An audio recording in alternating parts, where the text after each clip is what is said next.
नमस्कार दोस्तों, इंजीनियर भारत में आपका एक बार फिर से स्वागत है। और आज की इस वीडियो में हम बात करने वाले हैं ईस्टमैन कंपनी के कंप्लीट सोलर सिस्टम के बारे में। तो यहाँ पर हम सबसे पहले बात करेंगे सोलर इन्वर्टर की, उसके बाद में सोलर बैटरी की, उसके बाद में सोलर पैनल की। और तीनों ही जो प्रोडक्ट हैं वो सोलर सिस्टम के मेन कंपोनेंट होते हैं। ये तीनों ही ईस्टमैन कंपनी के हैं। तो यहाँ पर चलिए सबसे पहले बात करते हैं सोलर इन्वर्टर के बारे में। सोलर इन्वर्टर है गोल्ड सीरीज का 2250, जिसके ऊपर आपको लगानी पड़ती है 2 बैटरियाँ। और यहाँ पर इसका बॉक्स आप देख सकते हैं। तो सबसे पहले मैं आपको बता देता हूँ इसके बॉक्स पर क्या देखने को आपको मिलेगा। तो यहाँ पर एक तरफ आप देख सकते हैं इसके कुछ फीचर लिखे हुए हैं। इसके अंदर PWM टेक्नोलॉजी का सोलर चार्ज कंट्रोलर है और इसके अंदर आपको मल्टी कलर की LCD डिस्प्ले देखने को मिलेगी। प्योर साइन वेव आउटपुट वाला इन्वर्टर है और फ्रिक्वेंसी 50 से 60 हर्ट्ज की दी गई है। और यहाँ पर सोलर प्रायोरिटी रहती है लोड और बैटरी चार्जिंग के लिए, जिससे कि आप बिजली के बिल को कम करने के साथ साथ अपने बैटरी बैकअप को भी बढ़ा सकते हैं। इसके अंदर आपको अलग अलग मोड दिए जाते हैं, जिसके बारे में आगे बात करेंगे। उनकी मदद से आप बैटरी बैकअप पा सकते हैं या अपने बिजली के बिल को भी कम कर सकते हैं। तो ऐसे ही काफ़ी फीचर यहाँ पर ऊपर ही बॉक्स के ऊपर दिए गए हैं। तो चलिए बॉक्स को ओपन करके मैं आपको दिखा देता हूँ कि इसके अंदर आपको क्या क्या देखने को मिलता है। तो यहाँ पर हमने बॉक्स को ओपन कर लिया है, जैसे कि आप देख पा रहे होंगे। तो इसके साथ में आपको एक एक्स्ट्रा वायर दी जाती है जो कि 2 बैटरियों को सीरीज़ में जोड़ने के लिए यूज़ होगी। और यहाँ पर फ्यूज़ दिए गए हैं, इसके फ्यूज़ ब्लो हो जाते हैं तो आप इन्हें रिप्लेस कर सकते हैं बड़ी ही आराम से। और साथ में ही यूज़र मैनुअल और वारंटी कार्ड भी दिया गया है। तो चलिए अब हम इन्वर्टर को बाहर निकाल कर आपको इन्वर्टर दिखा देते हैं और बात करते हैं इसके इंटरफेस की। तो यहाँ पर हमने ये बॉक्स को ओपन करके इन्वर्टर को निकाल लिया है। तो यहाँ पर सबसे पहले अगर मैं इसकी स्पेसिफिकेशन की बात करूँ तो ये जो इन्वर्टर है वो आपको 2000 VA लोड कैपेसिटी के साथ में देखने को मिलता है, जिसके ऊपर आप लगभग 1200 वोल्ट तक के पैनल लगा सकते हैं। और इस इन्वर्टर की VOC रेंज 50 वोल्ट दी गई है। इसका मतलब है आप इसके ऊपर कितना भी बड़ा पैनल लगा सकते हैं, बस आपको ध्यान रखना है कि उसकी VOC 50 वोल्ट से ऊपर ना हो। हालांकि मार्केट में मोस्टली जितने भी पैनल देखने को मिलते हैं उनकी VOC 50 से नीचे ही रहती है। तो आप इसके ऊपर कोई भी पैनल बड़े ही आराम से लगा सकते हैं। और इसके अंदर 50 एम्पीयर करंट रेटिंग का सोलर चार्ज कंट्रोलर देखने को मिलता है और PWM टेक्नोलॉजी का है, जिसके बारे में पहले हमने बता दिया है। और ज़्यादा जानकारी के लिए आप इनकी ऑफिशियल वेबसाइट से इसके बारे में ज़्यादा डिटेल में जान सकते हैं। तो अब बात करते हैं इसके इंटरफेस की। तो यहाँ पर आपको सामने की तरफ डिस्प्ले दी जाती है और कुछ बटन दिए जाते हैं और साथ में ही यहाँ पर LED भी दी गई है, जिससे कि आपको पता चल जाएगा कि इसके अंदर कौन सा मोड इनेबल या डिसेबल है, या इन्वर्टर ऑन है या ऑफ है। ये सभी जानकारी आप LED से पता लगा सकते हैं और इस LCD से पता लगा सकते हैं। ये बटन्स दिए गए हैं, इनसे आप इसके अंदर पैरामीटर की सेटिंग कर सकते हैं या कोई भी मोड को चेंज करना चाहते हैं तो वो भी आप इसकी मदद से बड़ी आराम से कर सकते हैं।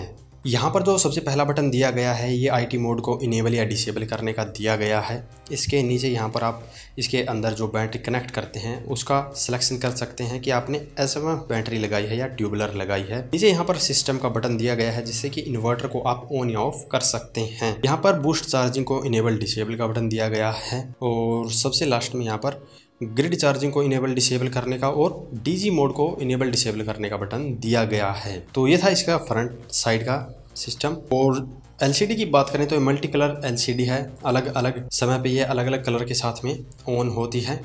और इसकी जानकारी इसके ऊपर ही दी गई है। जो टॉप साइड है यहाँ पर अलग से एक स्टिकर दिया गया है, जैसा कि आप देख सकते हैं वीडियो में। और यहाँ पर सबसे पहले LCD के कलर के बारे में बताया गया है कि अगर ये रेड कलर की ग्लो होती है तो इसके अंदर प्रोटेक्शन का एरर है। इसके अलावा E1 से लेकर E8 तक कोई एरर आया है तो उसकी जानकारी नीचे दी गई है और डिस्प्ले पर भी ये दिखाई देगा। और अगर ऑरेंज कलर की LCD ग्लो होती है तो इसका मतलब आपका इन्वर्टर मेंस के साथ में कनेक्ट है और मेंस प्रेजेंट है। ग्रीन रंग की ग्लो हो रही है तो इसका मतलब सोलर प्रेजेंट है। और लाइट ऑरेंज कलर की ग्लो होगी तो इसका मतलब है कि सोलर पैनल और मेंस दोनों प्रेजेंट है। नीचे यहाँ पर एरर के बारे में बताया गया है E1 से लेकर E8 तक, जिसे आप यहाँ पर देख सकते हैं। और कोई भी एरर आता है तो कंपनी में कंप्लेन करके भी आप बता सकते हैं कि ये एरर आ रहा है। यहाँ पर नीचे की तरफ इसके स्विच की जानकारी दी गई है कि कौन सा बटन दबाकर कौन सी सेटिंग को ऑन या ऑफ कर सकते हैं, तो वो भी आप देख सकते हैं। सबसे नीचे यहाँ पर इनके अलग जो गोल्ड सीरीज़ के इन्वर्टर है उसके बारे में बताया गया है। उनकी पैनल कैपेसिटी दी गई है, VOC रेंज दी गई है और मॉडल नंबर भी दिया गया है। इन फ्यूचर अगर आपको इससे बड़ा इन्वर्टर खरीदना है तो यहाँ पर जो 2650 दिया गया है वो इससे अगला मॉडल है और उसके ऊपर 2 किलोवाट के पैनल भी आप लगा सकते हैं। तो अब बात करते हैं इसके बैक साइड पैनल की। बैक साइड पैनल की बात करें तो यहाँ पर सबसे नीचे सोलर पैनल कनेक्शन के लिए टर्मिनल दिए गए हैं, जैसे कि आप देख सकते हैं। इसके नीचे जो स्टिकर दिया गया है इसके ऊपर इसका मॉडल नंबर लिखा हुआ है और कितनी वोल्टेज पर यह काम करता है, यानी कि कितनी बैटरी लगानी है, और आउटपुट वोल्टेज दी गई है, एसपीवी रेंज दी गई है, यानी कि वीओसी दी गई है 50 वोल्ट के करीब। नीचे सीरियल नंबर दिया गया है जो कि कंप्लेन के समय आपको ज़रूरत पड़ेगी। यहाँ पर पावर सॉकेट दी गई है आउटपुट के लिए, जो भी आप लोड चलाएंगे वो इसी के ऊपर चलाएंगे। एसी रीसेट का बटन दिया गया है, एसी इनपुट की सप्लाई भी यहाँ पर दी गई है। और सबसे नीचे ये जो 2 रेड एंड ब्लैक जो वायर दिख रही है ये बैटरी की है, और यहाँ पर ये दिया गया है फैन। तो ये इसका बैक साइड का इंटरफेस है। तो दोनों इंटरफेस की बात कर ली, बटन्स डिस्प्ले की बात कर ली। अब बात करते हैं बैटरी की और इसके ऊपर कनेक्ट करते हैं ईस्टमैन की दोनों बैटरियाँ।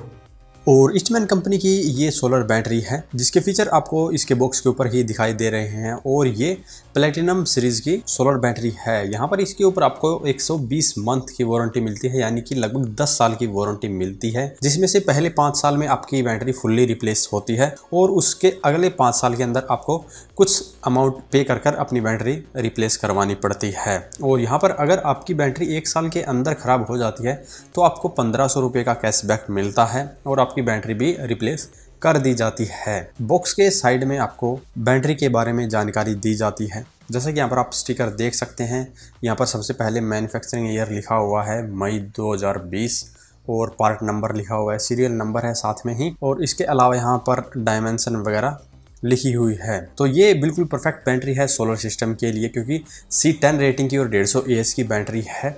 तो अगर आप कोई भी सोलर सिस्टम तैयार करते हैं तो वहाँ पर 150 AH और C10 की बैटरी ये लगा सकते हैं। तो यहाँ पर बैटरी को हमने ओपन कर लिया है और बैटरी के साथ में इसका वारंटी कार्ड दिया गया है, ये वाटर लेवलर दिए गए हैं, साथ में ही यहाँ पर इसके नट बोल्ट भी दिए गए हैं, जो कि हम जब इन्वर्टर के साथ में इसे कनेक्ट करेंगे तब इसे लगाने वाले हैं। तो चलिए दूसरी बैटरी हमारी हमने निकाल ली है और एक ये है। तो अब हम आपको इन्वर्टर के साथ में इन्हें कनेक्ट करके दिखा देते हैं। तो जैसा कि आप देख सकते हैं यहाँ पर दोनों बैटरियों को हमने रख लिया है और सबसे पहले हम यहाँ पर कनेक्ट करने वाले हैं इन्वर्टर की पॉजिटिव टर्मिनल को बैटरी के पॉजिटिव टर्मिनल के साथ में। तो जो रेड कलर की वायर होती है वो पॉजिटिव टर्मिनल की होती है, तो उसे आपको बैटरी के प्लस पॉइंट के ऊपर लगाना होता है।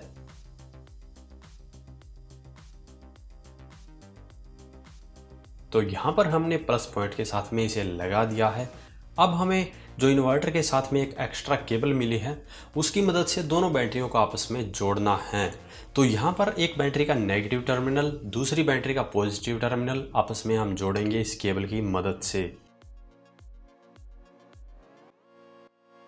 तो यहाँ पर दोनों टर्मिनल को हमने जोड़ दिया है और इसी प्रकार से 2 बैटरियों का सीरीज कनेक्शन होता है।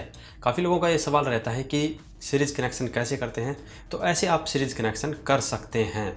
अब हमारे पास में सिर्फ एक टर्मिनल बचा है बैटरी की तरफ से और एक वायर बची है इन्वर्टर में जो कि है नेगेटिव की। तो इस ब्लैक वायर को हमें बैटरी के नेगेटिव टर्मिनल के साथ में जोड़ना है।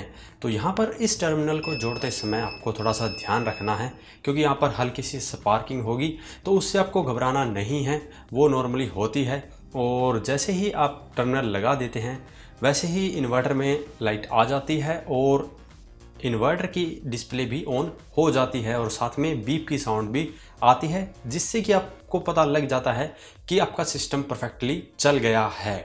तो चलिए अब इन्वर्टर पे देखते हैं कि क्या क्या आपको देखने को मिलता है।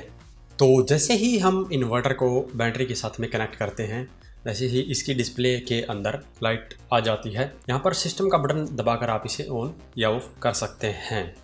तो जो इसकी LCD है इसके ऊपर आपको सोलर और ग्रिड से रिलेटेड सारे पैरामीटर दिखाई देते हैं, जिन्हें आप अपनी ज़रूरत के अनुसार चेंज भी कर सकते हैं। यहाँ पर आप वोल्टेज करंट को अपने अनुसार कम या ज़्यादा कर सकते हैं। जो मोड दिए गए हैं, प्रायोरिटी मोड दिए गए हैं, जैसे कि PCU mode, smart mode, hybrid mode, उनको आप अपनी ज़रूरत के अनुसार चेंज कर सकते हैं। अगर आपको नहीं पता कि ये मोड कैसे काम करते हैं तो मैं आपको यहाँ पर इनके बारे में थोड़ी जानकारी दे देता हूँ। जैसा कि मैंने कहा यहाँ पर 3 तरह के मोड होते हैं, PCU mode, smart mode, hybrid mode. सबसे पहले बात करते हैं PCU मोड। अगर आप इन्वर्टर के अंदर PCU मोड को इनेबल कर देते हैं तो कैसी कंडीशन में ये काम करेगा। तो यहाँ पर जो आपका लोड है वो सबसे पहले सोलर पे चलेगा, उसके बाद में बैटरी पे आएगा, उसके बाद में ग्रिड पे चलेगा। तो इस मोड के थ्रू आप अपने इलेक्ट्रिसिटी के बिल को कम कर सकते हैं। इसमें आपका सबसे ज़्यादा यूज होता है सोलर का, देन बैटरी का, उसके बाद में भी अगर आपका लोड ज़्यादा चल रहा है देन ये ग्रिड से पावर ले लेता है। तो इस मोड को आप तभी इनेबल करें जब आपको इलेक्ट्रिसिटी का बिल कम करना है और आपके यहाँ पर बिजली ज़्यादा देर आती है। दूसरा मोड है यहाँ पर स्मार्ट मोड। इसमें आपका जो लोड है सबसे पहले सोलर पे चलेगा, उसके बाद में ग्रिड पे आता है, उसके बाद में बैटरी पे आता है। यानी कि आपने मान लीजिए 1000 वोट का लोड चला रखा है, पैनल से सिर्फ 500 ही वोट आ रहे हैं, तो आपका जो एक्स्ट्रा 500 वोट है फिर वो ग्रिड से लेना शुरू हो जाएगा और ऐसा ही आपका लोड चलता रहेगा। और ग्रिड नहीं आ रही है देन आपका लोड फिर सोलर और बैटरी दोनों से चलेगा। ऐसे में आपको ज़्यादा से ज़्यादा बैटरी बैकअप मिलेगा। ये जो मोड है वो वहाँ के लिए बिल्कुल सही रहेगा जहाँ पर इलेक्ट्रिसिटी ज़्यादा समय के लिए जाती है या कुछ समय ही आती है। ज़्यादातर ग्रामीण जो इलाके होते हैं, रूरल एरिया, वहाँ पर इलेक्ट्रिसिटी काफ़ी कम आती है, इसलिए यह मोड वहाँ के लिए बिल्कुल सही रहेगा।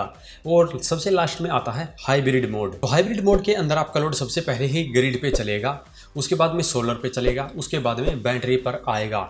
ये मोड वहाँ के लिए है जहाँ पर दिन में सिर्फ 1 या 2 घंटे ही बिजली आती है। ऐसे में आप चाहते हैं कि जब भी बिजली आए उसी समय आपका जो लोड है वो बिजली से चलता रहे और आपकी बैटरियाँ फिर सोलर से चार्ज होती रहे। तो इस मोड के अंदर आपकी बैटरियाँ हमेशा सोलर से चार्ज होती है। इनके सोलर नहीं है या बारिश का मौसम है, सर्दियों का समय है, देन आपकी बैटरियाँ फिर ग्रिड से चार्ज हो जाती है। तो ये जो मोड है वो वहाँ के लिए बिल्कुल सही है जहाँ पर इलेक्ट्रिसिटी दिन के समय में बहुत कम आती है।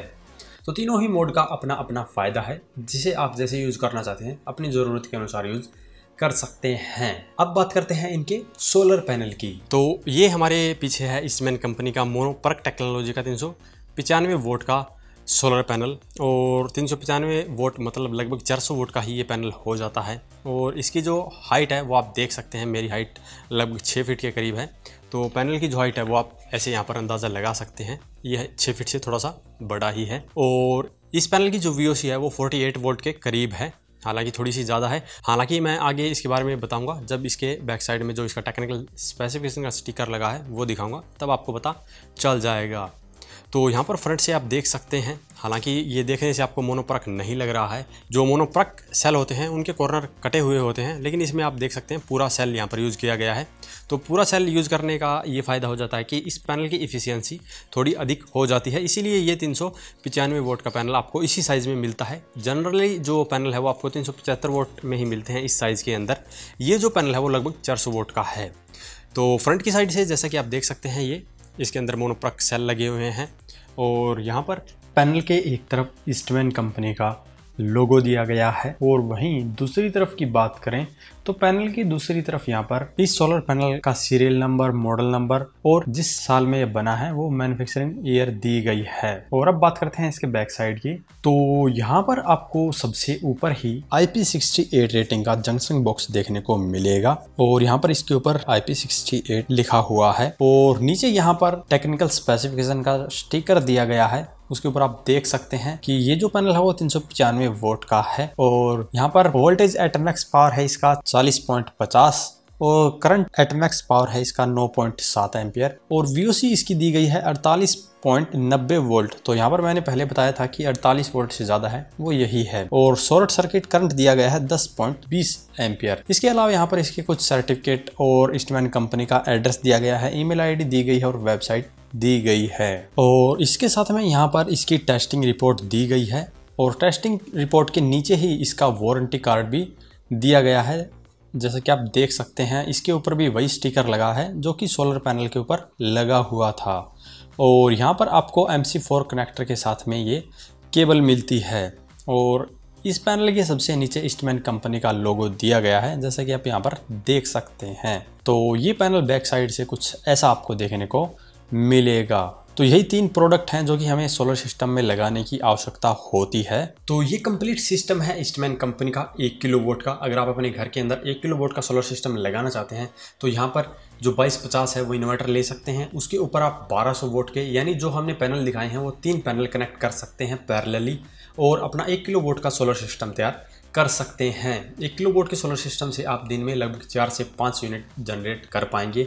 तो अगर आपका यूजेज 4 से 5 यूनिट है देन आपके लिए ये जो सोलर सिस्टम है वो परफेक्ट रहेगा। ज़्यादा जानकारी के लिए आपको डिस्प्ले पर दिए गए नंबर से आप बात करके इस सिस्टम के बारे में पता कर सकते हैं, या खरीदना चाहते हैं तो अभी इसी नंबर से पता कर सकते हैं, या आप ईस्टमैन कंपनी की ऑफिशियल वेबसाइट पर जाकर इसके बारे में ज़्यादा जानकारी प्राप्त कर सकते हैं।